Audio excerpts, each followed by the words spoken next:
Another area of my practice involves sports medicine and the injuries sustained during sporting events. The most commonly injured joint during sports participation is the knee. That can range anything from simple contusions to sprains to ligament injuries to meniscal tears, some of which are treated non-operatively, some of which end up requiring operative treatment.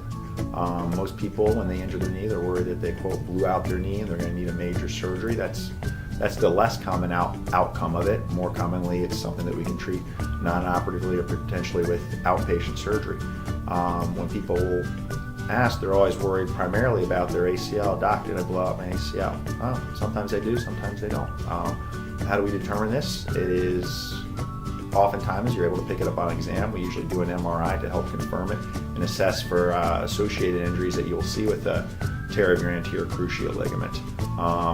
What's the importance of the anterior cruciate ligament? It helps provide stability to the knee, particularly keep the tibia from sliding forward relative to the femur. Where that's important is in planting and pivoting sports such as tennis, basketball, and soccer are probably the big three. Football is common and injured in the younger population. The older population is no longer playing football.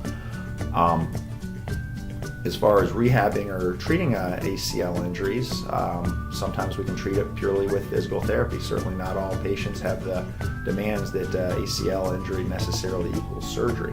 Depending on what sports they enjoy, their age, and their desired activity level, oftentimes we can treat it non-operatively. Certainly in the younger, more active population, the most common way of treating it is with surgery.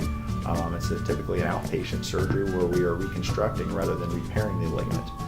You're usually braced for 4 weeks afterwards, and physical therapy continues for up to 12 weeks afterwards, followed by a self-directed program. Usually full return to sport is somewhere around the 9 to 12 month range. Associated injuries with ACL injuries can be meniscal. An isolated meniscus injury is actually the most common injury to the knee requiring orthopedic surgery. The meniscus is fibrocartilage within the knee that helps cushion and support the knee and is usually injured from a direct blow or twisting injury. It's common to get a degenerative tear of your meniscus as you age as well.